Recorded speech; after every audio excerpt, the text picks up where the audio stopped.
नमस्कार, मैं हूं फैजान फैजी और न्यूज लाइन में आपका स्वागत है। तो आम आदमी पार्टी सरकार ने यह फैसला लिया है कि दिल्ली में प्रदूषण को खत्म करने के लिए जो प्राइवेट कारें हैं उस पर रोक लगाई जाएगी और उसके लिए यह तरीका अपनाया है कि सम नंबर वाली गाड़ी एक दिन चलेगी तो विषम नंबर वाली गाड़ी दूसरे दिन चलेगी।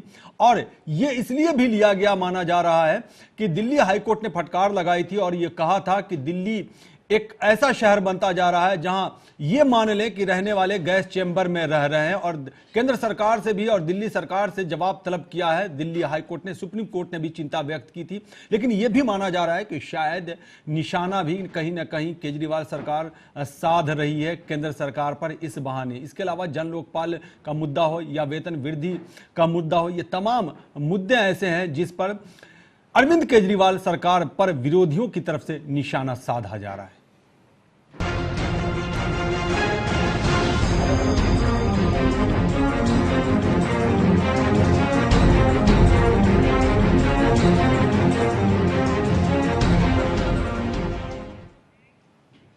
तो क्या यह माना जाए कि दिल्ली सरकार ने जो कदम उठाने का ऐलान किया है उससे प्रदूषण को अंकुश किया जा सकता है, यानी प्रदूषण पर अंकुश लगाया जा सकता है? विरोधियों का कहना है कि ऐसा नहीं हो सकता है, दिल्ली पुलिस के सहयोग की जरूरत है। लेकिन दिल्ली पुलिस ने हाथ खड़े कर दिए हैं। वहीं दूसरी तरफ जन लोकपाल मुद्दे पर भी केजरीवाल सरकार घिरती नजर आ रही है, अपनों के जरिए ज्यादा घिरती नजर आ रही है। और जिस तरह से 400% अपने विधायकों का वेतन बढ़ाया है उसकी वजह से भी अरविंद केजरीवाल पर निशाने साधे जा रहे हैं। लेकिन दूसरी तरफ अगर बात की जाए तो यह कहा जा रहा है अरविंद केजरीवाल ने जो यह कदम उठाया प्रदूषण को लेकर के, उसमें कहीं पे निगाहें कहीं पे निशाना। इसी पे हम चर्चा करेंगे, लेकिन पहले देखते हैं ये रिपोर्ट।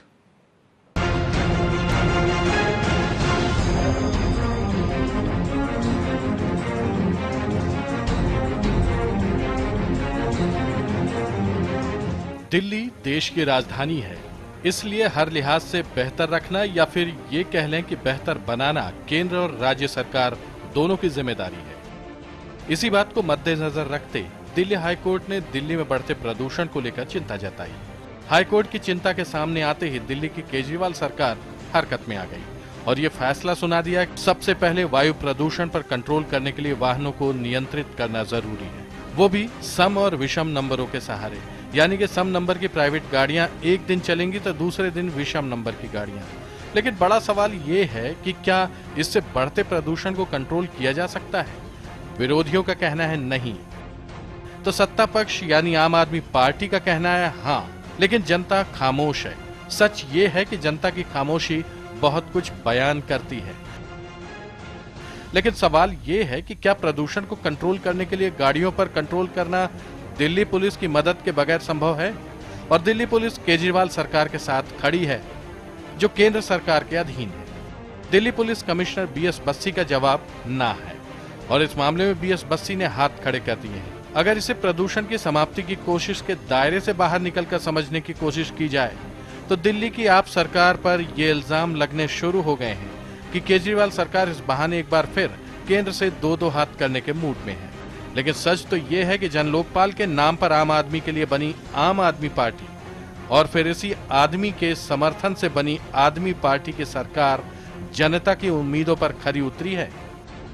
इस सवाल का जवाब हाँ और ना के बीच झूल रहा है। पर इतना तो सच है कि प्रदूषण दिल्ली के लिए खतरनाक स्तर तक पहुंच चुका है, इसलिए इस पर कंट्रोल करने के लिए राजनीति के दायरे से ऊपर उठकर सोचने की जरूरत है। वैसे भ्रष्टाचार की समाप्ति भी जरूरी है, पर सैलरी बढ़ाकर शायद ये थोड़ा अटपटा लगता है। विरोधियों की नजर में कुल मिलाकर होना तो चाहिए काम, लेकिन हो क्या रहा है? केंद्र और दिल्ली सरकार के बीच टकराव। ऐसे में क्या वाकई दिल्ली प्रदूषण मुक्त हो पाएगी? इस सवाल का जवाब आप खुद तलाश लें। Bureau report, channel 1 news.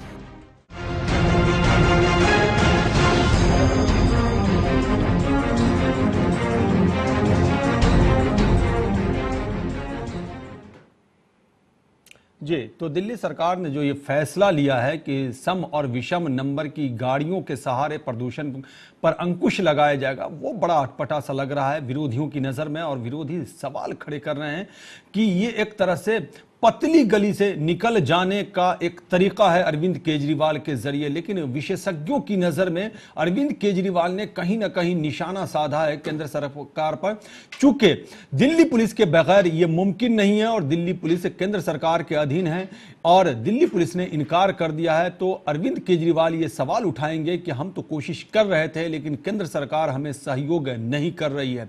लेकिन अरविंद केजरीवाल यहां तो निकल जा सकते हैं ऐसा भी माना जा रहा है, लेकिन दूसरी तरफ वो घिरते नजर आ रहे हैं। जिस तरह से आम आदमी के नाम पर बनी आम आदमी पार्टी की सरकार के विधायकों की सैलरी 400% बढ़ा दी गई है, इसकी वजह से अरविंद केजरीवाल पर निशाना साधा जा रहा है। दूसरी तरफ अरविंद केजरीवाल के लिए बहुत कुछ सहज नहीं है, चूंकि जन लोकपाल के मुद्दे पर खुद अरविंद केजरीवाल के पुराने साथियों ने जमकर निशाना साधा और यहां तक कि प्रशांत भूषण ने कह दिया कि जन लोकपाल नहीं, ये जोक लोकपाल है। हालांकि अरविंद केजरीवाल ने अन्ना हजारे से मुलाकात करवाई अपने 2 दूतों को भेज करके, और अरविंद केजरीवाल ने यह दावा किया कि उसमें संशोधन किए गए हैं, अन्ना हजारे की सुझाव को माना गया है। लेकिन फिर खबर आई कि प्रशांत भूषण अन्ना हजारे से मिलने जा रहे हैं या मिल चुके हैं।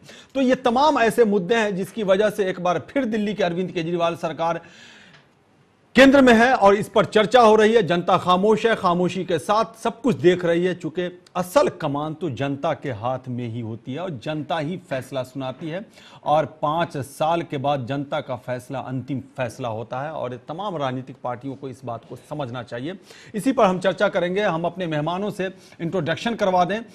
हमारे साथ हैं मुकेश वाजपेयी जो बीजेपी के नेता हैं, आपका बहुत बहुत स्वागत है। प्रोफेसर ललन प्रसाद वरिष्ठ पत्रकार माफ कीजिएगा, वरिष्ठ पत्रकार, आपका बहुत बहुत स्वागत है। उसके अलावा संदीप त्रिवेदी जो राजनीतिक विश्लेषक हैं, संदीप जी आपका भी बहुत बहुत स्वागत है। हम सीधे ललन प्रसाद के पास चलते हैं और समझने की कोशिश करते हैं कि आखिर ये सब हो क्या रहा है। प्रोफेसर ललन प्रसाद, देखिए, एक मजे राजनीतिक खिलाड़ी की तरफ से अरविंद केजरीवाल अपनी गुत्थी फेंक रहे हैं जी, और वो जानते हैं कि इसमें हासिल कुछ नहीं होना है जी, जो स्कीम वो ला रहे हैं जी, इस तरह से ला रहे हैं कि उसका ब्लेम सेंट्रल गवर्नमेंट पर जाए जी, और कोई उनको ये न कहे कि केजरीवाल ने इस तरह से काम नहीं किया जी, लेकिन सच्चाई दिल्ली में ये है कि जब से केजरीवाल आए हैं विकास के नाम पर कुछ नहीं हुआ जी, बिजली पानी का जो बहुत बड़ा मसला लेकर आए, जी, तो आज तक एक कोई नया बिजली का प्लांट लग गया क्या दिल्ली में? जी, या पानी के लिए कोई ऐसी व्यवस्था हो गई कि यहाँ पीने की पानी की व्यवस्था बराबर अच्छी रहे?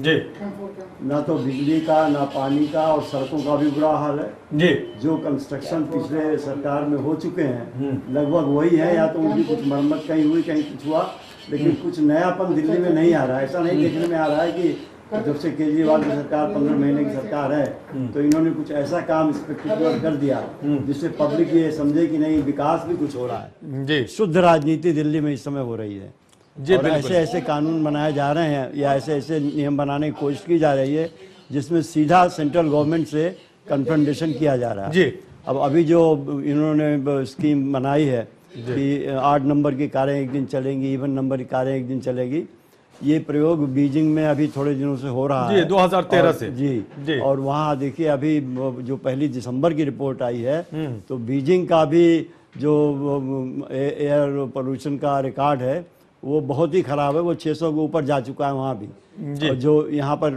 दिल्ली में 605 तक चला गया आर.के. पुरम में और आनंद विहार में और कहाँ। जी, जी, है मेरे पास आंकड़ा है, मैं उसको बोलता चलूं। आनंद विहार में 919 हो गया, 919 जी, जी, पंजाबी बाग में 261, मंदिर मार्ग में 269 और आर.के. पुरम में 308, जबकि 150 से अगर ऊपर जाता है तो इसे स्वास्थ्य के लिए हानिकारक माना जाता है। जी, सिर्फ 50 तक अगर हो तब तो एक्सलेंट है, बड़ा अच्छा है। 50 के ऊपर आप जैसे जैसे जाते हैं तो 100 तक का आपका, और यहाँ 919, हाँ, उसके ऊपर आप चले गए तो इसके बाद तो वो खतरनाक होता रहता है। और देखिए इसके फॉल आउट बहुत सारे हैं। इसका एक तो पहला फॉल आउट ये है कि दिल्ली में नंबर ऑफ कार्स और बढ़ेंगी जी, क्योंकि जो बड़ी बड़ी कंपनियां जितनी हैं उनके जितने ऑफिसर्स हैं, एग्जीक्यूटिव्स हैं, तो उनमें से कोई बस से या ट्राम से या कोई मेट्रो से आने वाला नहीं है। तो वो जो गाड़ियां रखेंगे एक दिन 8 नंबर की चलेंगी, एक दिन इवन नंबर की चलेंगी। तो अगर उनके पास 8 नंबर इवन नंबर का बैलेंस नहीं है अभी तो और भी गाड़ियां खरीद देंगे। और बहुत सी पब्लिक और भी आम पब्लिक के लोग भी 2-2 गाड़ियां और रखना, एक एक गाड़ी और रखना शुरू करेंगे। जी। क्योंकि दिल्ली में अभी मेट्रो इस स्थिति में नहीं है कि लोग आराम से ट्रैवल कर सकें। आप ऑफिस आवर में जाइए, मेट्रो पर खड़े होने की जगह नहीं मिलती जी, और धक्के से लोग अंदर जाते हैं और धक्के से बाहर आते हैं। बिल्कुल। तो ऐसे में आप कैसे इमेजिन कर सकते हैं कि कंपनी के एग्जीक्यूटिव्स भी और वर्कर्स और भी। सबसे बड़ी बात है कि अगर आप कुछ इलाकों में जाएं जहां मेट्रो की भी सुविधा नहीं है, बिल्कुल, तो अब 9 बजे 9:30 बजे के बाद आपको बसें नहीं मिलेंगी। बसें नहीं मिलेगी, आप पहुंच नहीं सकते। आप पहुंच नहीं सकते, आप खड़े रहे वहां पर। सबूत है, आप चले जाएं, आसपास में चले जाएं, देख लें। जो बसों की स्थिति भी दिल्ली में है वो बहुत दयनीय है जी। जो पहले बसें आई थी, ना तो उनका रिपेयर हो रहा है और ना उनकी कुछ देखभाल अच्छी हो रही है। आप बसों का ट्रैवल कीजिए तो पहले ऐसी बात नहीं रहेगी, वो सुविधा भी नहीं है। जी। तो ना तो बस सर्विस अच्छी जी, है जी, बिल्कुल। और जो मेट्रो की सर्विस है उससे बहुत ज़्यादा लोग लाभ उठा नहीं सकते। तो ऐसी स्थिति में गाड़ियों की संख्या और बढ़ेगी और ये पोल्यूशन और बढ़ेगा। जी, बिल्कुल। देखिए, सबसे बड़ी चीज़ ये है कि इस तरह का कोई भी स्टेप जब तक आप पुलिस डिपार्टमेंट को भी अपने साथ नहीं लेंगे, उनको कॉन्फिडेंस में नहीं लेंगे, तब तक कैसे सफल हो सकता है? हाँ, बिल्कुल, जाहिर सी बात है। पुलिस ऑफिसर्स में भी इस समय रिजर्वेशन है इस बात को लेकर कि इमीडिएट कैसे हम इसको इम्प्लीमेंट करेंगे। इतना आसान नहीं है इम्प्लीमेंट करना। पुलिस डिपार्टमेंट की तरफ से ये बात कही गई है कि 5000 हमारे पास ट्रैफिक पुलिस वाले हैं, जिसमें 10% तो वैसे लोग हैं जो छुट्टियों पर रहते हैं, तो हम कहां से कंट्रोल पर कर पाएंगे? उसमें भी वीआईपीज का भी ख्याल रखा जाता है, तो हमारे लिए मुमकिन नहीं है। देखिए जी, केजरीवाल कितने सीरियस हैं। अभी उनके मिनिस्टर ने क्या बयान दिया कि जनवरी में 15 दिन तक हम इसको एज ए एक्सपेरिमेंट करेंगे जी। तो ये कोई इनका वो इरादा तो है नहीं करने का, खाली एक दिखाने वाली बात है कि हम ये करने जा रहे हैं। और जो पोल्यूशन कंट्रोल के लिए जो चीजें होनी चाहिए दिल्ली में, उस तरह कोई स्टेप उठाने की कोशिश नहीं की जा रही। जी बिल्कुल, उसी कोशिश की तरफ बढ़ने की जरूरत है जो बढ़ा नहीं जा रहा है, ऐसा कहना है लोगों का। जी संदीप, कैसे आप देख रहे हैं? एक तरफ ये प्रदूषण का मामला जिसके बारे में ये कहा जा रहा है कि कुछ और भी इरादे हैं अरविंद केजरीवाल के, जो उनके विरोधी हैं उन पर इल्जाम लगा रहे हैं। दूसरी तरफ थोड़ा सा इसको विस्तार दे दें तो आम आदमी पार्टी आम आदमी के लिए बनी थी, लेकिन अपने विधायकों की सैलरी 400% बढ़ा लिया और कहा कि भ्रष्टाचार को कंट्रोल करने के लिए जरूरी है। ये थोड़ी सी समझ से बाहर की बात है कि 400% सैलरी बढ़ा के कैसे आप भ्रष्टाचार को कंट्रोल करेंगे। हालांकि ये भी दावा है कि भ्रष्टाचार पर वैसे ही कंट्रोल हो गया है। दूसरी तरफ जन लोकपाल बिल का मुद्दा, जिसके सहारे या कह लें जिसके बूते आम आदमी पार्टी की सरकार, आम आदमी बनी और आम आदमी पार्टी बनी, उसकी सरकार बनी, उसमें बहुत सारे लूप होल्स हैं जिसको लेकर के उनके सहयोगी, जो पुराने सहयोगी हैं, उन्होंने ही निशाना साधा। ये तमाम चीजों को आप कैसे देखते हैं? देखिए, अरविंद केजरीवाल जी के बारे में जो जब से सीएम बने हैं और अगर आज तक का पूरा इनका बैकग्राउंड देखें तो कहीं ना कहीं मुझे लगता है कि जब इन्होंने चुनाव इलेक्शन के लिए जब ये कंपटीशन में आए तो उन्होंने बहुत बड़े बड़े वादे किए और कहीं ना कहीं वो ऐसे वादे किए जो प्रैक्टिकली पॉसिबल नहीं थे। अब कांग्रेस या बीजेपी की बात करें तो ये सत्ता में रहे हैं, इन्हें पता है कि प्रैक्टिकली क्या पॉसिबल है और क्या पॉसिबल नहीं है। तो कहीं ना कहीं इनके उन वादों से ऊपर बढ़ के बीजेपी या कांग्रेस उस तरह के वादे नहीं कर पाई, लेकिन जनता के लिए क्योंकि वो लुभावने वादे थे तो जनता कहीं ना कहीं इनकी बातों में आई और इनको खुल के वोट किया। दूसरा, कहीं ना कहीं एक कांग्रेस के अगेंस्ट वोट करना चाहती थी और बीजेपी के फेवर में नहीं जाना चाहती थी, तो एक थर्ड ऑप्शन पब्लिक को मिला और उन्होंने वोट किया। अब यहाँ पे Arvind Kejriwal ji as a CM, कायदे से इनकी रिस्पॉन्सिबिलिटी ये बनता है, दिल्ली का सीएम का मतलब एक काफी मैच्योर, काफी रिस्पॉन्सिबल बंदे की तरह रिएक्ट करना चाहिए। लेकिन ये एक ऐसे पॉलिटिकल लीडर की तरह एक्ट कर रहे हैं जहां पे ना तो मैच्योरिटी दिख रही है और ना ही इनके वादे किसी भी तरह से पूरे होते हुए दिख रहे हैं। जैसे अगर आप ये पब्लिक ट्रांसपोर्टेशन के लिए देखो तो कहीं ना कहीं अगर आपकी चादर छोटी पड़ रही तो आप बच्चे से या उसमें रहने वाले से ये तो नहीं कहेंगे ना कि आप अपने पैर छोटे करो या हाथ छोटे करो। भाई, आप पब्लिक इंफ्रास्ट्रक्चर बढ़ाइए, आप जितना इंफ्रास्ट्रक्चर बढ़ाएंगे, आज पब्लिक ट्रांसपोर्ट आप देखिए, आप जैसे अभी कह रहे थे कि 9 बजे के बाद बसें नहीं मिलती। बिल्कुल, मैं आपको बहुत से एरिया बता दूंगा शाम को 7:30 बजे के बसें नहीं मिलती। तो ऐसी कंडीशन में आम पब्लिक कैसे, यहाँ ऑफिस से लोग 9 बजे निकलते हैं, तो 9 बजे जो ऑफिस से निकलेंगे अगर उन्हें पब्लिक ट्रांसपोर्ट नहीं मिलेगा तो उनके पास मजबूरी है अपनी गाड़ी लेके जाना। अब अगर आप इवन और ऑड नंबर से गाड़ियां चलाएंगे तो आज ही मैं एक चैनल पे देख रहा था कि काफी लोग खुल के कह रहे थे कि अगर हमारे इवन और ऑड नंबर से गाड़ियां चलानी पड़ेंगी तो हम 2-2 गाड़ियां रखेंगे। भ्रष्टाचार बढ़ जाएगा, गलत तरीके से भ्रष्टाचार बढ़ेगा, ऐसा भी माना जा रहा है, गाड़ियां और बढ़ेंगी और पोल्यूशन का कोई फर्क नहीं पड़ेगा।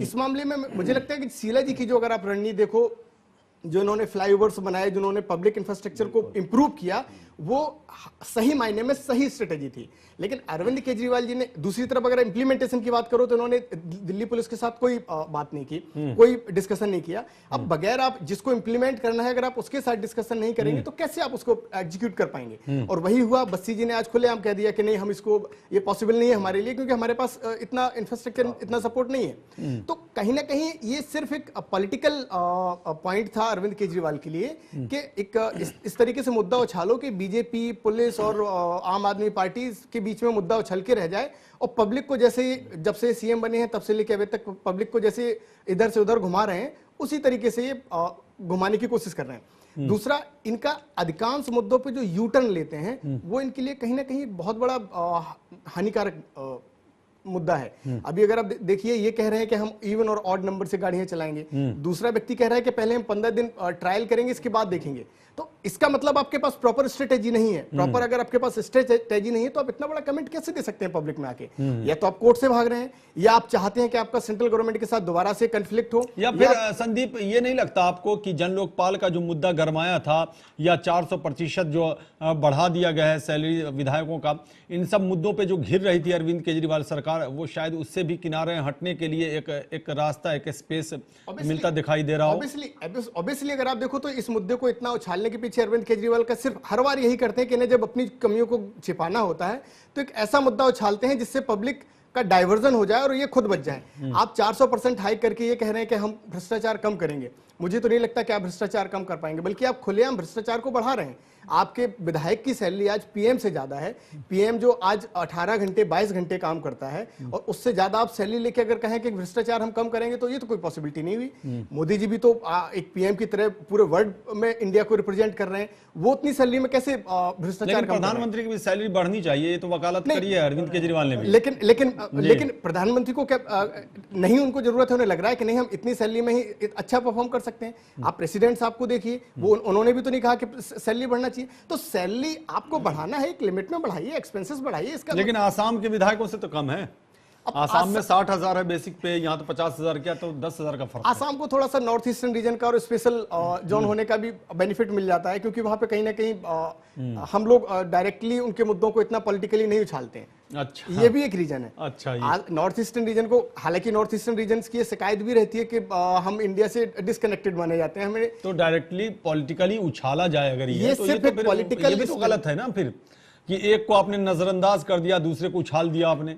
नहीं, नजरअंदाज तो देखो, उछालना और नजरअंदाज करना कहीं ना कहीं ये भी मीडिया का रोल है। और हमेशा नॉर्थ ईस्टर्न रीजन ये कहता है कि मीडिया नॉर्थ ईस्टर्न स्टेट्स को इतना ज्यादा कवरेज नहीं देता है जितना हिंदी भाषी लोगों को देता है। तो वो एक अलग इशू है, उस पर मुझे लगता है हमें नहीं जाना चाहिए। लेकिन हाँ, अरविंद केजरीवाल का जो मुद्दा है ये टोटली एक पॉलिटिकली मुद्दा डाइवर्ट करने वाला मुद्दा है। और लोकपाल ना कह के इसको जोगपाल कहें, जोगपाल और इस मुद्दे से ये भटकाना चाह रहे हैं। जी, बहुत सारी चीजें हैं, मुकेश वाजपेयी से भी जानना जरूरी है क्योंकि केंद्र में इनकी सरकार है। जी मुकेश वाजपेयी, जिस तरह का स्टेप्स उठाने जा रही है दिल्ली सरकार, और अगर उसमें पुलिस की जरूरत है जो आपके अधीन है यानी केंद्र सरकार के अधीन है, तो हर बात में पुलिस इनकार क्यों कर देती है कि नहीं, अब वहीं से टकराव की स्थिति भी पैदा होती है। और जैसा कि विरोधियों का इल्जाम भी है अरविंद केजरीवाल पर कि शायद जानबूझ करके वो इस तरह का काम करते हैं कि टकराव की स्थिति होता है, ये मौका क्यों दिया जाता है?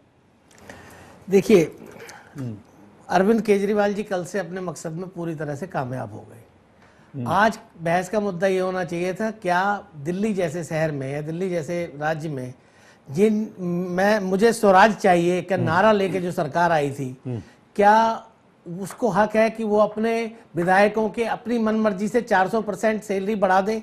आज बहस का मुद्दा ये होना चाहिए। लेकिन केजरीवाल जी ने बहस में है, चर्चा कर ही रहे हैं। केजरीवाल जी ने बड़े सातिराना ढंग से उस मुद्दे को बिल्कुल डंप करवा दिया और पूरे मीडिया में एक बहस को जन्म दे दिया।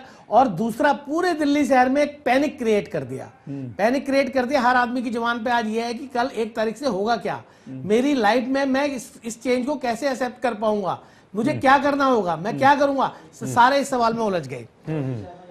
आप देखेंगे कि जब सैलरी बढ़ाने का मुद्दा था, शुरू हुआ था, जब ये बात आई थी कि सैलरी बढ़ाने के ऊपर विचार करा जाए, उसी समय बोलिए। इस मुद्दे पर हाँ बोलिए बोलिए, आप बोलिए। इसको हाईजैक करने के लिए उन्होंने एक आम आदमी कैंटीन का एक वो कर दिया था कि हम आम आदमी कैंटीन शुरू कर रहे हैं जी, जिसके कारण वो मुद्दा भी सेकेंडरी हो गया, आम आदमी कैंटीन पे चर्चा ज्यादा हुई जी। ठीक उसी तरह से आज वो सैलरी वाला मुद्दा जो है वो कहीं ना कहीं इस मुद्दे के आगे दब गया। अब मैं इस मुद्दे के ऊपर बात करता हूं जी। देखिए, केजरीवाल जी को हर मौके पे लड़ाई का एक बहाना चाहिए होता है। हाईकोर्ट ने एक बहुत अच्छी बात कही कि भाई पॉल्यूशन पे कंट्रोल करना ये नेसेसरी है, जरूरी है आदमी के, इंसान की स्वास्थ्य के लिए, खासकर दिल्ली जैसे शहर में तो जितना जहां पे इतना ज्यादा पॉल्यूशन है वहां उसको तो कंट्रोल करना बहुत जरूरी है।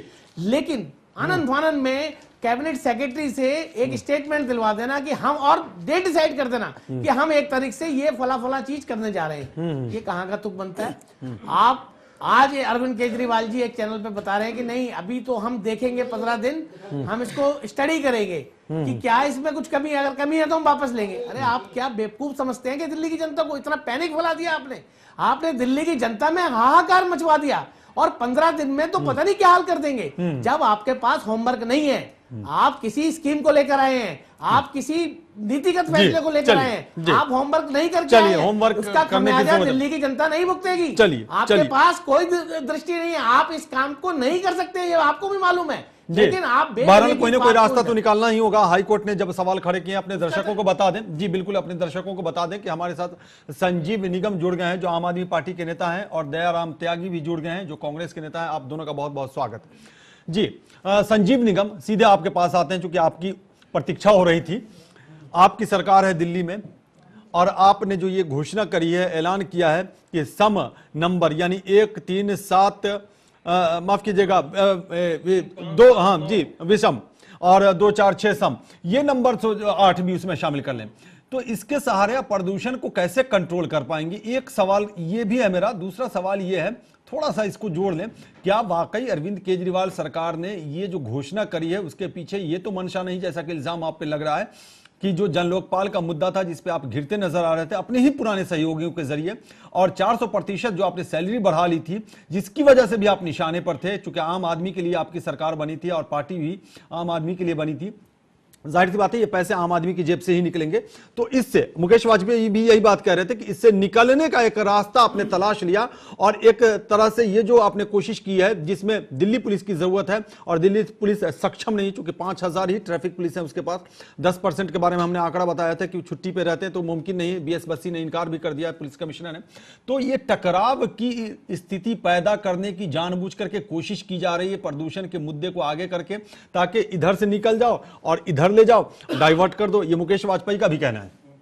आपको याद होगा अभी दिल्ली हाई कोर्ट ने टिप्पणी की थी कि गैस चेंबर में जो है लोग रह रहे हैं। आप बताइए, ये इस तरीके की कही थी। तो जब ये बात कही थी तो दिल्ली सरकार का ये कर्तव्य है कि कोई ना कोई रास्ता निकाले, और ये जो समस्या है ये समस्या दिल्ली सरकार ने नहीं जनरेट की है। इससे पहले की जो सरकारें थी, 5 साल पहले बीजेपी की रही, 15 साल इनकी कांग्रेस पार्टी की रही, तो ये समस्या का समाधान इन लोगों ने कभी सोचा ही नहीं इस बारे में। तो अब आप बताइए, अगर यहाँ की जो वर्तमान सरकार है वो कोई सोल्यूशन निकाल रही है, कोई रास्ता निकाल रही है, और दिल्ली की जनता इसकी प्रशंसा भी कर रही है, ऐसा नहीं है। आपको बता दूं कि प्रधानमंत्री ने कभी कहा था अगर बड़ी समस्या तो कड़वी घूंट पुणे पड़ेंगे, कड़वी दवा खानी पड़ेगी। तो इसमें अगर ये बड़ी समस्या से आप छुटकारा पाना चाह रहे हैं तो थोड़ी बहुत अगर तकलीफ होती है तो आपको बर्दाश्त भी करना पड़ेगा। उसके पीछे मंशा ये नहीं है कि हम आपको ये कर दें गाड़ी। अरे भाई, अगर एक दिन आप गाड़ी से नहीं जा रहे हैं तो पब्लिक ट्रांसपोर्ट आप मेट्रो का करवाइए। संजीव जी आपको रोकना चाहेंगे, संजीव जी आपको रोकना चाहेंगे, मैं रोकता हूं। संजीव जी आपको रोकना चाहेंगे, आपने कार बंद कर दी, पब्लिक कैसे जाएगी? आप जरा सा पब्लिक ट्रांसपोर्ट से सफर करके देखें 9 बजे के बाद, तो आपको समझ में आएगी बात। मुझे मालूम है, मैं करता हूं पब्लिक ट्रांसपोर्ट से। आप जाएं 9 बजे के बाद, मैं जगह बता दूंगा 2-4 जगह। दूसरी बात देखिए, जब आप अपनी कार से जाते हैं तो कितनी भीड़ होती है, कार से भी आप फंसे ही रहते हैं। ऐसा नहीं है कि जो है कार से आप जो है कोई 6th गियर लगा करके आप सीधे उड़ के चले जाते होंगे, तो कार से भी फंसे रहते हैं। तो एक ये रास्ता निकाला गया, इंतजाम तो करना होगा ना जी। पॉल्यूशन का जो लेवल होगा वो थोड़ा सा रिड्यूस होगा, इसके पीछे मकसद तो यही है। और ये अभी टेम्परेरी है, अभी 15 दिनों के लिए, और आज इसकी घोषणा अब हो रही है 1 जनवरी से। ये जो है इसकी योजना है 15 दिनों के लिए, और 25 दिन पहले हम कर रहे हैं। और दिल्ली की जनता बहुत समझदार है, समझती है, वो उसके पीछे डंडा लेकर जनता खामोश है। ये बिल्कुल एक पुलिस कांस्टेबल को लगाना हो, 80% सब समझदार। खामोशी बहुत बड़ा विरोध होता है। नहीं, मुकेश विरोध कर रही वाजपेयी, है। खामोशी बहुत बड़ा विरोध होता है और ये लोकतंत्र कह में, रहे हैं कि आप 15 समझ दिन लें। की बात, 15 खामोशी जनता की जो है ना, देखेंगे, वो उसके कुछ ना कुछ पहलुओं लेकर को के विचार आती है। करेंगे। अब चूंकि कांग्रेस से हमें निकल ब्रेक पे करके जाना कोई पड़ेगा जी, जाएगा। बिल्कुल बिल्कुल ये बात जी जी, हम आएंगे आएंगे, चर्चा बढ़ाएंगे आगे, लेकिन हमें जी जी ललन प्रसाद चलिए चलिए चलिए, ब्रेक पे हमें जाना होगा, ब्रेक का वक्त हो गया है। ब्रेक के बाद जैसे ही लौटते हैं हम परिचर्चा को आगे बढ़ाएंगे और हमारे साथ दयाराम त्यागी भी जुड़ गए हैं। दयाराम त्यागी के पास भी जाएंगे जो कांग्रेस के नेता है। रुकते हैं एक छोटे से ब्रेक के लिए।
ब्रेक के बाद एक बार फिर आपका स्वागत है। कहीं पे निगाहें, कहीं पे निशाना, कई ऐसे मामलात हैं जिसको लेकर के दिल्ली सरकार निशाना भी साध रही है और निशाने पर भी है। इसी पर हम चर्चा करें। तमाम मेहमान हमारे साथ बने हुए हैं। ब्रेक पर जाने के पहले बड़ा मामला गर्म था, चूंकि संजीव निगम आ गए थे आम आदमी पार्टी के, और उन्होंने जब वक्तव्य दिया तो मुकेश वाजपेयी ने जोरदार प्रहार किया। बहरहाल हम आएंगे ललन प्रसाद आपके पास, लेकिन दयाराम त्यागी के पास जाना जरूरी है। उनको अब तक हमने शामिल नहीं किया है, कांग्रेस के नेता हैं। जी दयाराम त्यागी, ये सब जो कुछ हो रहा है, आप 15 साल सरकार में रहे, अब तो आप शून्य पे आउट हैं, बताएं ये सब क्या हो रहा है? क्या वाकई इससे दिल्ली का विकास रुक रहा है, या दिल्ली के विकास की गाड़ी आगे बढ़ेगी? या अगर प्रदूषण की बात करें तो प्रदूषण पे नियंत्रण किया जा सकता? प्रदूषित तो है दिल्ली, इसमें कहीं कोई दो राय नहीं। देखिए ऐसा है, हाईकोर्ट ने जो ये ऑर्डर करा है ये एक पब्लिक के हित में है, क्योंकि पोल्यूशन वाकई में दिल्ली के अंदर बहुत ज्यादा हो रहा है। लेकिन ये उम्मीद अगर आप केजरीवाल जी से करें तो केजरीवाल जी का और विकास का कोई मेल नहीं है। मैं आपको एक ये बता दूं बात को, ये केजरीवाल जी को बहुत अच्छे तरीके से मालूम है कि आपने देखा होगा इनको फरवरी से लेकर के और अभी दिसंबर जा रहा है, मतलब इनको तकरीबन 10 महीने होने वाले हैं। 10 महीने के अंदर लोगों का सिर्फ ये ध्यान बांटने की मतलब वो है कि जो इन्होंने अपने चुनाव में घोषणा करे थे उनको तो डाइवर्ट करने के लिए अभी आपने देखोगा ये इनकी एक कला है। और आप ये मान के चले कि इनको ये पता है कि मुझे मीडिया में कैसे छाए रहना है, कैसे एक बने रहना है। अभी जैसे एक जन लोकपाल हुआ, जन लोकपाल इन्होंने अभी पेश किया, 15-20 दिन से खूब टीवी के अंदर हम ये कर रहे हैं, हम वो कर रहे हैं, हम जब लाएंगे। लेकिन केजरीवाल जी कोई अनपढ़ आदमी नहीं है, संविधान के बारे में बहुत अच्छे तरीके से जानते हैं। इनको मालूम है कि ये कुछ होने वाला नहीं है। अच्छा। लेकिन क्या है, एक लोगों को एक बेवकूफ बनाना। जबकि देखिए दिल्ली के अंदर जब एक आम आदमी जानता है कि संविधान है एक, उस संविधान के तहत ही सरकार चलती है, संविधान के तहत ही मतलब देश चलता है, तो केजरीवाल जी का तो एक अपना संविधान है कि जब मर्जी टीवी पे आकर के घोषणा कर देनी। क्या इनको मालूम नहीं है कि जो इन्होंने ये लोकपाल लेकर के आए हैं तो अरे सर बहुमत में तो आपकी सरकार है, यही तो दिल्ली की जनता ने गलती करी है। निगम साहब दिल्ली में दिल्ली की जनता ने आपको चुन के भेजा था। जो स्वास्थ्य की समस्या है दिल्ली के अंदर आप उनका समाधान करें, जो एजुकेशन की समस्या है उनका समाधान करें, जो उनकी समस्या है उनका समाधान करें।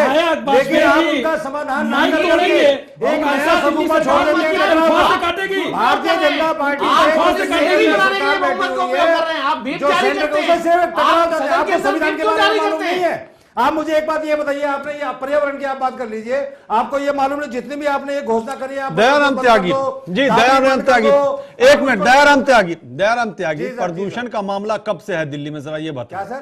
प्रदूषण जो बढ़ा है दिल्ली में कब से? मैं ये कह रहा हूँ ये आज को नया नहीं है। हाँ, तो कब से? लेकिन जिम्मेदारी उसकी होती है। आपको मेरे से ज्यादा मालूम है, आप पत्रकारिता के लाइन से हैं कि जो सरकार में बैठी है जिम्मेदारी जवाबदेही उसकी होती है, ना कि जिसको अगर जवाब की कांग्रेस सरकार ने क्या किया। सर मैं आपको जवाब दे रहा हूं, अगर कांग्रेस ने तो उसका रिजल्ट दे तो दिया, इनको मौका दिया काम करने के लिए। कांग्रेस अच्छा, वो जवाब था, सही जवाब सही। और जहां तक काम करने की बात है ना, मैं आपको बता दूं सर, मैं आपको बता दूं कि जितना 15 साल के अंदर कांग्रेस ने काम किया उसका तो ये मेंटेनेंस में नहीं कर पा रहे, काम करने की तो बहुत दूर की बात है। तो जनता ने इसीलिए आपको सर चलिए मैं आपसे पूछ रहा हूं, एक चीज आप मुझे ये बता दीजिए, 10 महीने के अंदर इन्होंने जब ये सत्ता में आए थे, सत्ता से पहले घोषणा करी थी कि 500 स्कूल बनाएंगे, कॉलेज बनाएंगे।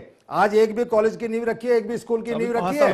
अरे सर कैसी बात कर रहे हो? आम आदमी के देश के भविष्य के साथ एजुकेशन जुड़ी हुई है, आप कैसी बात कर रहे हो कि इसके ऊपर ध्यान ना देना? आप स्वास्थ्य की बात कर लीजिए, जो 15 साल के अंदर कांग्रेस ने जो हॉस्पिटल बना दिए, जितने डाल दिए, आप एक का भी इजाफा करा है इन्होंने, 50 बेड का भी उसके अंदर इजाफा करा है काम करने के अंदर, जो देश के जो आम आदमी के साथ जुड़ी हुई है। कुछ तो वजह थी जो आपको शून्य आउट कर दिया जनता ने, और इन्हें शतक बनाने का मौका दिया। जी बिल्कुल, जनता ने बहुमत दिया, उसका मतलब ये नहीं है कि आप अपनी सैलरी बढ़ाओ। एक सवाल इनसे पूछ लो, संजीव निगम से एक सवाल पूछ लो। संजीव निगम से एक सवाल आ रहे हैं, जवाब दीजिए। संजीव निगम आपको एक सवाल, आप संविधान के साथ खिलाफ मतलब मजाक करेंगे, आप देश के साथ मजाक करेंगे। जरा एक बात ये बताइए संजीव निगम, जैसा कि थोड़ी देर पहले हम लोग चर्चा कर रहे थे और प्रोफेसर ललन प्रसाद भी ये कह रहे थे कि इसे बीजिंग में भी लागू किया गया था 2013 में, लेकिन वो कामयाब नहीं रहा। जहां भी इस तरह अडॉप्ट किया गया है, इस तरह का एक्सपेरिमेंट किया गया है, वो कामयाब नहीं रहा। जब चीन जैसे देश में, जिसके बारे में कहा गया है कि शायद वो हमसे ज्यादा बेहतर तरीके से विकसित हो रहा है, हालांकि हम भी बहुत तेजी से आगे जा रहे हैं, इसमें कहीं कोई दो राय नहीं।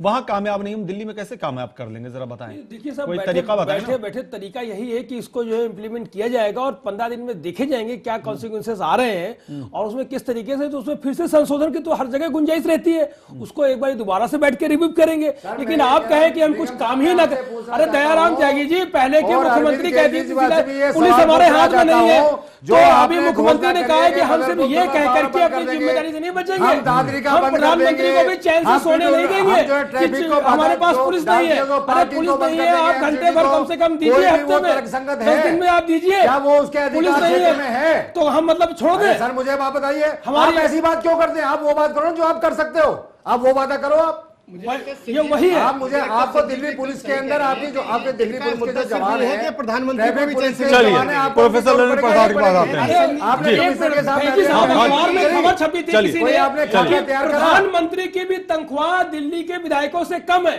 अरे अखबार में खबर छपी तो वही तो कल मुख्यमंत्री अरे सर यही तो कहा दिल्ली का दुर्भाग्य है, आप ये वादा करके आए थे, सत्ता परिवर्तन के लिए। दयाराम त्यागी, दयाराम त्यागी, एक मिनट आप 12,000 रुपए 2.5 लाख रुपए कर रहे हैं। तनख्वाह की बात जो चल रही है, हाँ आप बताइए, जो बेचारे जमादार हैं, शहर की सफाई करते हैं, छोटे वर्ग के लोग हैं, इनको तनख्वाह देने के लिए पैसा नहीं है आपके पास, और अपने जो विधायकों को 400% सैलरी बढ़ा रहे हैं। आप कौन सी आम आदमी पार्टी है? नहीं, एक बात और सुनिए। जहाँ तक इनका ये कहना है कि ये जो सारी जो पॉल्यूशन है पहले से चली आ रही है, तो देखिए ये बात उस हद तक सही नहीं है। पिछली सरकारों ने काफ़ी दिल्ली में काम किया, बहुत सारी सड़कें बनाई, ओवर ब्रिजेज बनाए, मेट्रो लाए, क्या क्या चीज़ किए, और उन्होंने पब्लिक को इतनी फैसिलिटी दी। आपने कौन सी ऐसी स्कीम दिल्ली को दे दी इतने टाइम में कि जिसमें आप ये क्लेम कर सकें कि हमने वाकई कुछ ऐसा किया है जिससे पोल्यूशन कम हो? जब हाईकोर्ट ने आपको डांट लगाई है, तब आप आ गए बीजिंग के मॉडल पर, कह दिया कि कारों को हम एक दिन 8 नंबर में चलाएंगे, एक दिन इवन नंबर में चलाएंगे। जो आपने वादे अपने मैनिफेस्टो में किए थे, उसमें कितना % आपने काम किया? पहले ही आप जो वादे करने के 2 महीने 3 महीने बाद ही उलट गए, उससे आधे पर आ गए। इसके बाद मुझे याद है, नहीं देखिए मुझे याद है, जो अभी कनाट प्लेस में थोड़े दिन कुछ महीनों पहले जो आपके मिनिस्टर्स ने सारे वादे किए थे, मुकेश वाजपेयी, आप बताइए कौन सा उसमें? चलिए ठीक है, एक मिनट, संजीवनी गंवा आ रहे हैं, मुकेश वाजपेयी सेक्शन। अभी जो दिल्ली में जो प्रदूषण है जिसको हम सह सकते हैं, उससे 10 से 16 गुना ज्यादा प्रदूषण है, ये आंकड़ा है। 10 से 16 गुना, इससे अंदाजा लगा सकते हैं कि क्या पोजीशन है दिल्ली वासियों की अभी, खास करके हेल्थ की बात की। बहरहाल चलिए, ये तो रिसेंट है, हाँ पहले इस तरह की भयानक जी रिसेंट है। तो अब इससे निपटने का तरीका क्या हो? आप कैसे सोचते हैं कि चूंकि दिल्ली सरकार के अलावा केंद्र सरकार से भी जवाब तलब किया है हाई कोर्ट ने, बिल्कुल जी, तो ये तरीका बताएं। देखिए मैं चलिए ठीक है, ये अपना तरीका आम आदमी पार्टी सरकार का, आप जरा बताएं। हाँ बिल्कुल मैं बताता हूँ। देखिए इनको चाहिए था कि इतनी जल्दी, एक सेकंड, मैं बता रहा हूँ सर, बता रहा हूँ बिल्कुल। आप बैठे, आप सुनिए जरा, सुनने की भी आप रखिए, मैं बता रहा हूँ आपको कैसे होगा ये काम। देखिए इनको चाहिए था कि कल डेट ना डिसाइड करते थे कि 1 तारीख को हम ये करने जा रहे हैं, पैनिक ना फैलाते, सेंट्रल गवर्नमेंट से बात करते, पुलिस कमिश्नर को बिठाते, उनसे चर्चा करते, हमारा जो पॉल्यूशन मिनिस्ट्री है उनसे, पर्यावरण जो मंत्रालय उनसे बात करते कि ये इतनी भयावह स्थिति है, इसको हम सब मिलके कैसे वो करें। हम भी इसमें कंसर्न है, हमारे को भी मालूम है चिंता का विषय है। मैं दूसरी बात बताता हूं, ये एक तरीका अपनाते कि शनिवार को ऑड नंबर की गाड़ियां चलेंगी, अगले सैटरडे को इवन नंबर की चलेंगी, संडे को दोनों नंबर की नहीं चलेंगी। इमरजेंसी के लिए अगर कोई गाड़ी चलती है तो उसकी वेरिफिकेशन हो जाएगा, ट्रैफिक वाला कर लेगा, 1000 गाड़ी चलेंगी, 2000 चलेंगी, उनकी वेरिफिकेशन हो सकती है कि हाँ जेन्युइन इमरजेंसी है, नहीं है तो उसका चालान हो जाएगा। सैटरडे संडे को आप ये करके देखते, उसके बाद अगर आप उसमें सफलता पाते, फिर साथ साथ आप पब्लिक ट्रांसपोर्ट को बढ़ाना लाजमी है। इसमें आप मिनी बस लाइए, इसमें हम कैब सर्विस जो है, कैब, मैं फैजी साहब ने पूछा कि आप क्या करेंगे, मैं इनको सलाह दे रहा हूं कि आप कैब सर्विस को बंद करके टैक्सी जो पहले वाली टैक्सी थी, लाल काली वाली पीली काली, उन टैक्सी सर्विसेज को और सुदृढ़ करिए। जो ऑटो की मनमानी है, सबसे ज्यादा ऑटो वाले मनमानी करते हैं, जाने से मना करते हैं, बिना मीटर के जाते, उन पे लगाम कसिए। उनकी पॉइंट ऐसे डिसाइड करिए, आपके मैनिफेस्टो में था कि हम ऑटो स्टैंड हर गली में बनाएंगे, हर मेन सड़क में 100 मीटर 200 मीटर के बाद ऑटो स्टैंड होंगे। इस तरह की आप वो लेकर आइए तो ये कामयाब होगी। बाकी आप सगुफा सड़कों छोड़ते का हैं ना, विस्तारीकरण भी जरूरी है। बिल्कुल आप सबसे पहले। सगुफा छोड़ते हैं जी। ना। और आपसे मैं एक बात पूछना चाहता हूं कि आप ये बताइए कि नैतिकता के आधार पे क्या ये जायज नहीं बनता कि आप किसी भी विधानसभा में जाके वहां के लोगों से ये पूछते कि हमारी सैलरी बढ़नी चाहिए या नहीं बढ़नी चाहती, उसके बाद आप बढ़ाते। आप 67 हैं, बिल्कुल हैं, लोकतंत्र में बहुमत का बहुत महत्व होता है, लेकिन उसका मिसयूज कभी नहीं करना चाहिए। आपने मिसयूज करा, आपने तो वही वाली बात कर दी कि हम ज्यादा हैं इसलिए जो हम कहेंगे वो सबको मानना पड़ेगा। आज दिल्ली की जनता अपने को ठगा हुआ महसूस वो कर रही है और वो समझ रही है इस बात को कि अरविंद केजरीवाल ने हमारी पीठ में छुरा घोंपा है। आप इन चीजों से नहीं बच सकते। आप जो चाहते हैं ना कि इस बात पे चर्चा ना हो कि सैलरी क्यों बढ़ी है, इस पे ही चर्चा होगी। मैं इस पे जवाब देना पड़ेगा आपको। उसी पे चर्चा करता हूं। अभी आपसे पहले जो ललन प्रसाद जी काफी वरिष्ठ हैं और इनका अपना अनुभव भी है, मैं थोड़ा सा आपसे भी जानना चाहूंगा सर कि इससे पहले जैसे 12,000 रुपए तनख्वाह हुआ करती थी, तो आप बता दें कि जो उनकी जो है रहन सहन हुआ करता था विधायकों का, लंबी लंबी गाड़ियां और शानो शौकत, तो कैसे मेंटेन करते थे? निश्चित रूप से वो किसी न किसी भ्रष्टाचार में लिप्त रहा करते थे, बिल्कुल ऐसा वातावरण था। वरना ये संभव ही नहीं कि रहन सहन दिल्ली शहर में जो है 12,000 में जो है विधायक करे।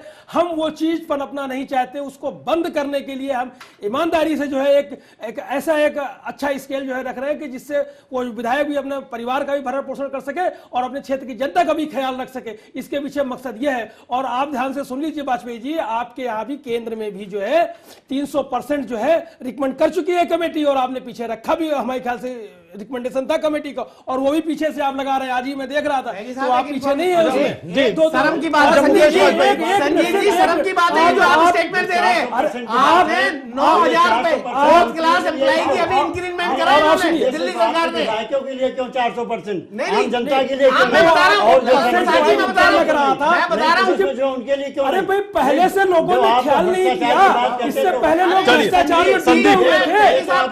भ्रष्टाचार में दिल्ली में ट्रांसफर और पोस्टिंग की इंडस्ट्री पलट चुकी थी। संजीव निगम जवाब दे, मुकेश वाजपेयी आपसे सवाल कर रहे हैं। संजीव निगम आप जवाब दे मुकेश वाजपेयी के सवाल का।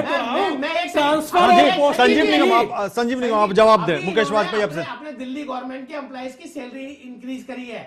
जिसकी सैलरी 9,056 रुपए थी उसकी 126 रुपए पर मंथ बढ़ाई है। जिसकी 11,022 रुपए थी उसकी 11,223 रुपए करी है, 170 रुपए।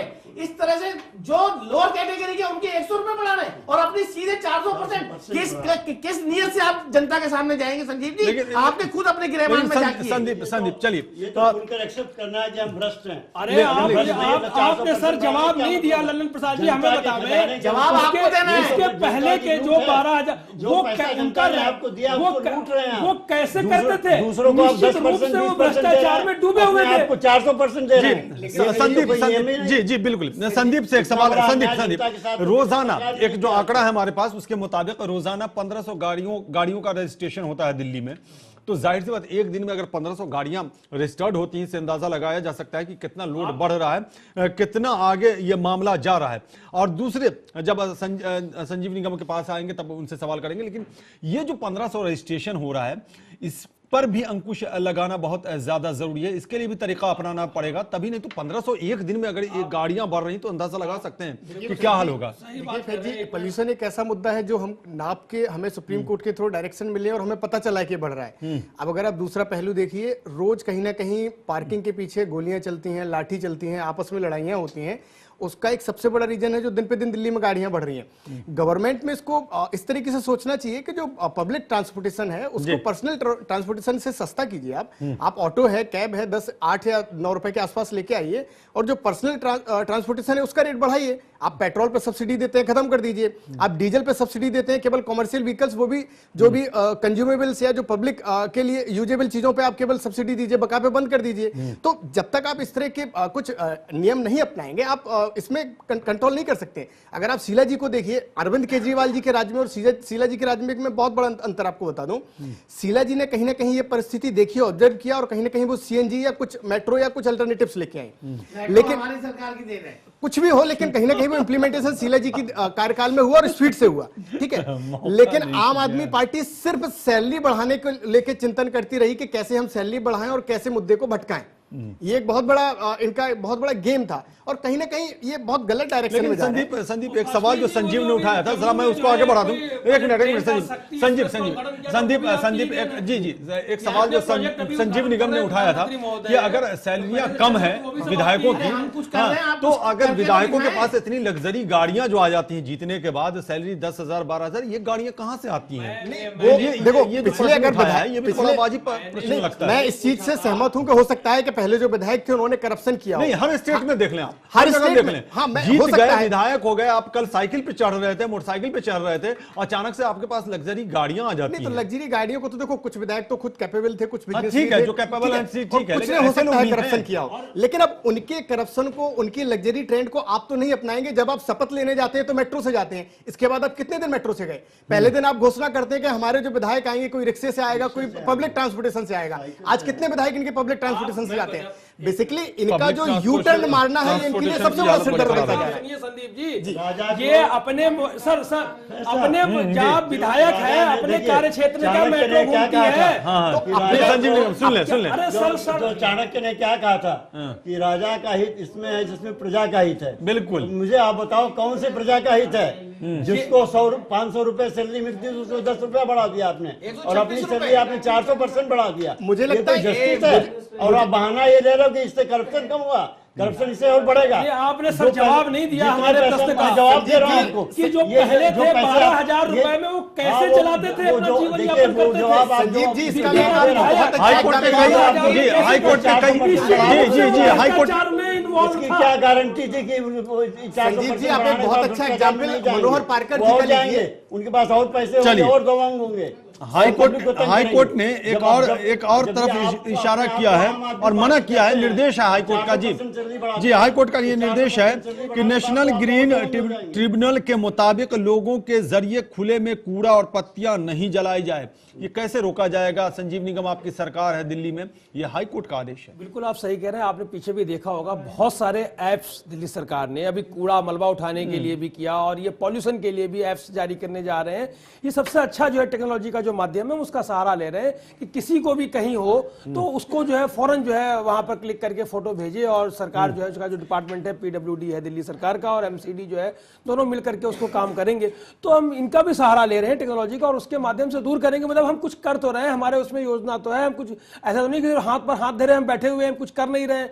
आप ये भी तो देख लीजिए ना कि उसके पीछे मंशा क्या है। और रही बात जो भी इसके पहले आप बात कर रहे थे मुझे सैलरी वगैरह का, तो कल विधानसभा में बोलते हुए कहा था मुख्यमंत्री जी ने कि प्रधानमंत्री की भी सैलरी अगर कम है तो बढ़नी चाहिए, 8-10 लाख रुपए होनी चाहिए, 8-10 लाख रुपए होनी चाहिए की चिंता मत करो, आप करिए। आप जब आए और आप जब बाहर जो है राष्ट्रपति ओबामा जी से मिलते हैं तो कम से कम आपका भी जो है लगना चाहिए। ओबामा जी से बराबर कर लो, आप अपनी सैलरी ओबामा जी के बराबर कर दयाराम त्यागी, आपकी नजर में क्या कदम उठाया जाना चाहिए? क्योंकि ये हाईकोर्ट ने कहा है और कोई इनकार इस बात से कम नहीं कर रहा है कि प्रदूषित है पूरी तरह से दिल्ली और प्रदूषण काफी ज्यादा बढ़ गया है, लोगों के लिए यहाँ जीना मुश्किल है। हाईकोर्ट ने तो कह दिया कि गैस चैम्बर में रहना है। जी ये बोला है। तो सर मैं आपसे दो बात मुकेश साहब, तो जरा कांग्रेस की नजर से आप बताएं, कांग्रेस की चलिए एक मिनट। पेट्रोलिंग पे राशनिंग करिए, आप लेक्चर वाले को 10 लीटर से ज्यादा पेट्रोल मत दीजिए, राशनिंग करिए। अरे दयाराम त्यागी, कांग्रेस की नजर में कौन से स्टेप्स लिए जाएं, क्या उठाने? तरीका भी तो होना चाहिए ना, सिर्फ लड़ने झगड़ने से तो होगा नहीं, रास्ता तो निकालना होगा ना। दयाराम त्यागी, क्या है कांग्रेस क्या चाहती है, कैसे होगा ये दूर कैसे होगा? दयाराम त्यागी देखिए 15 साल पहले आप लोगों ने देखा होगा, मैं ये नहीं कि मैं ठीक है जिस पार्टी का हूं उस पार्टी का काम बता रहा हूं, लेकिन आप दिल से मानेंगे इस चीज को। आप चाहे रिंग रोड ले लीजिए, आप दिल्ली से नोएडा के अंदर आते इस रूट को आप ले लीजिए, आईटीओ से विकास मार्ग को आप ले लीजिए, मतलब 1-1 घंटा 2-2 घंटा जाम लगा रहता था और उस टाइम पे सारी डीजल की सर सुन लो ना सर, आप किसी को तो इतना टाइम देते हो किसी को बोलने का टाइम। हाँ बोलिए ना, फायदा क्या, मतलब बोलने सवाल जोड़ा है, फायदा क्या हुआ? हाँ बोलिए ना। तो मैं ये कह रहा हूं जब तक आप पीछे नहीं झांक करके देखोगे, मेरा मतलब ये था 15 साल के अंदर चाहे वो सीएनजी के रूप में चाहे वो फ्लाईओवर के रूप में इतना कार्य कांग्रेस ने करा है जिससे पॉल्यूशन कम हुआ है। और दूसरी बात मैं ये आपको बता दूं, जो निगम साहब बहुत देर से बोल रहे हैं, आप देखिए 3 अहम मुद्दे जो अरविंद केजरीवाल जी, मैं आपसे मुखातिब होकर आप अगर मेरी बात सुन रहे हो, 3 बड़ी घोषणाएं आपने करी हैं। एक तो ये पॉल्यूशन के ऊपर, एक जन लोकपाल के ऊपर, और तीसरा जो है सैलरी के ऊपर। ये जब आप सत्ता में आए थे और जिस टाइम पे रामलीला ग्राउंड गए थे आप शपथ लेने के लिए, आपने ये कसम खाई थी कि अगर कोई भी अगर निर्णय होगा, कोई भी अगर कार्य होगा तो वो जनता से पूछकर होगा। मैं आपको ये चैलेंज देता हूं और आपसे ये पूछना चाहता हूं कि इन तीनों के ऊपर आपने टीवी के माध्यम से आप 560 करोड़ रुपए अपनी पब्लिसिटी पे खर्च करते हैं। आपने कितनी अपील करी लोगों से कि इन तीन चीजों के ऊपर आप राय दें? मैं आपसे पूछना चाहता हूं केजरीवाल जी, आप लोगों को कब तक बेवकूफ बनाते रहेंगे? आप कार्य करने में विश्वास रखिए, खाली घोषणा करने में विश्वास मत रखिए। मैं आपका जवाब देता हूं, जब से बने हैं ये भी चाहते सर, मैं ये कह रहा हूं एक भी कार्य विश्व भ्रमण आज पर लगा तक हुआ है, 8-10 महीने का भ्रमण कर रहे हैं। मैं केजरीवाल जी आपसे पूछना चाहता हूं, अगर ये 4 महीने के अंदर एक कार्य आप से बाहर बताओ। नहीं गए हैं, आपने तो जो कांग्रेस ने काम करा उसका मेंटेनेंस कर पा रहे हो, अपने इलाज काम के करने लिए की बहुत और एक दूर की बार बात है। पटना गए, चाहते तो दयाराम पटना त्यागी, गए, मेरी बात नहीं है। सुनिए, आपने रास्ता नहीं बताया। 70 आपके विधायक हैं, आपने 2.5 करोड़। अरे दयाराम त्यागी, मैंने सवाल ये किया था तरीका क्या होना चाहिए प्रदूषण को पूछना खत्म। चाहता हूं, जो पर्यावरण में सहयोग करते हैं, पर्यावरण को शुद्ध करने में सहयोग रखते हैं, मैं आपसे पूछना चाहता हूं, जैसे साहब आपसे पूछना चाहता हूं, विश्व भ्रमण कर रहे हैं। जो पर्यावरण शुद्ध करने में भूमिका निभाते हैं, उसके अंदर माली आपने कितनी तनख्वाह बढ़ाई है माली की? उसने जो सफाई कर्मचारी है 2 बार आपके महामारी के अंदर दिल्ली पहुंच गई आपने कितनी सैलरी बढ़ाई है? उनको तो आप सैलरी तक नहीं दे पाते, अपने आप 2.5 लाख रुपए तनख्वाह कर लेते हो। दयाराम त्यागी, मेरा एक सवाल था आपसे कि आखिर इसका तरीका क्या होना चाहिए? मैं सिफारिश कर दूंगा, तरीका आपने नहीं मैं उसका बताया। ये कर दूंगा जो आपके हाथ में नहीं, आप उसकी घोषणा करते हो। चलिए, कैसे कर वक्त- रहे हो? इनका जवाब जी बिल्कुल करवा बिल्कुल। दो। मुकेश वाजपेयी, 40 सेकंड आपको वक्त दे रहा हूं, बिल्कुल चूंकि वक्त नहीं है सिंपल हमारे एक ही पास। सोल्यूशन है जी इसका। हाँ। अरविंद केजरीवाल कल कसम खा ले जी, मेरे से नहीं चल रही सत्ता, मैं छोड़ के जा रहा हूं, मेरे बस की नहीं है। यही सोल्यूशन है इनका, ये इसके अलावा कुछ नहीं कर सकते, ये नहीं चला सकते इस दिल्ली की सरकार को, ये इनके अंदर क्षमता ही नहीं है। ये सिर्फ दोष दे आ रहे सकते हैं हैं, संजीव निगम, दोष फाइनल दे आप ही से सकते हैं। लेंगे। अगर आप सुन लें चाहें सबको। चाहें तो फाइनल आप ही तरीके से बहुत लेंगे। है, पोल्यूशन फाइनल रोकने आप के ही से तरीके लेंगे। बहुत है जी। राशनिंग करें पेट्रोल चलिए। पे, सैटरडे संडे को आप ब्लैक डे घोषित करें, उस दिन कार ना चले, मिनी बसें लेकर आए, जंक्शन बसें लेकर आए, डबल डेकर के ऊपर आप रिसर्च करेंगे वो चल सकती है नहीं चल चलिए। सकती है। ओला ये जो टैक्सी थी उनको दोबारा से रिवाइव करें। जी, चलिए। लेकिन जी। आप लोग कुछ करना नहीं चाहते तो कम से दयाराम कम इस्तीफा त्यागी। देके जाओ यहाँ से। 30 से 40 सेकंड में जल्दी से संजीव निगम से लास्ट में पूछ लेंगे हम, मैं सबकी सिर्फ बात ये बता कहना देंगे। चाहता हूँ, ये निवेदन करना चाहता हूँ केजरीवाल से, जो लोगों ने आपकी दिल्ली की जनता को बेवकूफ बनाया था, यंग जनरेशन आपके साथ लगी थी, आपने 200 के चुनाव में अपना रिजल्ट देख लिया होगा, क्या असर हुआ? आपने तरीका नहीं बताया, रास्ता नहीं बताया दयाराम त्यागी, हमने उस वक्त भी पूछा था आपसे। बात नहीं बनेगी। आपने रास्ता नहीं बताया। चलिए ठीक है, संदीप जी। मुझे लगता है कि अरविंद केजरीवाल जी को इस समय बहुत ज्यादा विजुलाइज करने की जरूरत है कि आगे कौन सी समस्याएं आ सकती हैं। उनको आप प्रैक्टिकली कंपेयर करिए, अदर कंट्रीज के एग्जांपल्स लेके कंपेयर कीजिए, और अदर लोगों ने जो स्टेप्स उठाए हैं उनको उठाइए, इंफ्रास्ट्रक्चर बढ़ाइए। गाड़ियां आज घर में 6-6 गाड़ियां हैं, उस पर कंट्रोल कीजिए। इवन ऑड नंबर कोई सोल्यूशन नहीं है। दूसरा, पोल्यूशन गाड़ियों को कैसे कंट्रोल किया जा सकता है, उस पर आप काम कीजिए। इस पे काम नहीं करना चाह रहे हैं, ये थोड़ा सा इनके लिए बहुत हार्मफुल है। जी ललन प्रसाद। देखिए, मैं समझता हूँ कि शुद्ध राजनीति करने की अपेक्षा अगर केजरीवाल जी वाकई दिल्ली के विकास में इंटरेस्ट लेना शुरू कर दें तो सारा सिनेरियो बदल जाएगा। पॉल्यूशन का भी मामला इतना भयानक नहीं है कि कंट्रोल नहीं किया जा सकता। संजीव निगम, सेंट्रल गवर्नमेंट और संजीव पुलिस निगम। ऑफिस, पुलिस 1 मिनट आपको वक्त दिया, आप सबका जवाब देते, साथ में एक सवाल में जोड़ना गवर्नमेंट है। के जी, इसमें आपने हल कर बिल्कुल सकते हैं। सही बात कही है कि शुद्ध राजनीति कर रहे हैं, बिल्कुल कर रहे हैं। राजनीतिक दल है और राजनीति कर रहे हैं, लेकिन वो राजनीति जो अभी तक होती आ रही वो नहीं कर रहे हैं। वो नहीं, ईमानदार की मैं बता रहा हूँ ना, चलिए, ईमानदार बोल आप लोगों ने बोल लिया। ईमानदारी की राजनीति कर रहे हैं। जवाब दीजिए। वो भ्रष्टाचार की राजनीति नहीं कर रहे हैं, नए नए मापदंड स्थापित कर रहे हैं। आपके संजीव निगम, संजीव निगम, मैं एक सवाल जोड़ दूं। अरविंद केजरीवाल ने धमकी भरे लहजे में कहा है सीधी उंगली नहीं तो टेढ़ी उंगली, मतलब क्या है, जरा समझाते हुए खत्म करें। मतलब समझाते हैं, मैं खत्म करता हूं, टाइम बिल्कुल नहीं मेरे अगर पास। आप जन भावनाओं की कद्र नहीं करेंगे, मतलब टकराव की स्थिति फिर से। जो पास किया है टकराव तो की स्थिति मतलब फिर से। उंगली टेढ़ी करने का मतलब आप समझ रहे हैं ना कि हमारे में इतनी क्षमता है, हम प्रधानमंत्री निवास भी घेर सकते हैं, पहले संविधान वहां का भी घेर सकते हैं। आप क्या बात कर रहे हो? आप चलिए ठीक है, उंगली टेढ़ा करना मालूम है, चलिए आप रेल लोगों भवन भी को घेरते रहे। रोकना पड़ेगा, वक्त हमारे पास नहीं। जी रोकना पड़ेगा, जी रोकना पड़ेगा, 1 मिनट रोकना पड़ेगा। आपने भी पीछे पीछे सैलरी चलिए वाला रखा हुआ चलिए है। चलिए चलिए ठीक है, देखने वाली बात यह होती है कि क्या कुछ निकल करके आता है। वैसे हाई कोर्ट में 21 दिसंबर को भी सुनवाई है और हाई कोर्ट में जब सुनवाई होगी 21 दिसंबर को इस मुद्दे पर, तो हाई कोर्ट का क्या नजरिया होता है उस पर भी सबकी निगाह टिकी हुई है। आप तमाम मेहमानों का बहुत बहुत शुक्रिया इस परिचर्चा में शामिल होने के लिए और अपना अपना पक्ष रखने के लिए। तो अब सवाल यह पैदा होता है कि ये जो टकराव की स्थिति एक बार फिर बनती दिखाई दे रही है, क्या इससे कोई रास्ता निकलेगा जो जनता के हित में होगा, या फिर 21 दिसंबर का इंतजार किया जाए जब दिल्ली हाईकोर्ट प्रदूषण के मुद्दे पर अपना फैसला सुनाएगी। वैसे जन लोकपाल बिल का भी मुद्दा रहा और सैलरी बढ़ाने का भी मुद्दा रहा, जिसका जवाब केजरीवाल सरकार को माकूल तरीके से देना होगा, चूंकि उनके अपने सहयोगियों ने ही सवाल खड़े किए हैं। न्यूज़ लाइन में बस इतना ही। देखते रहिए चैनल वन न्यूज़। नमस्कार।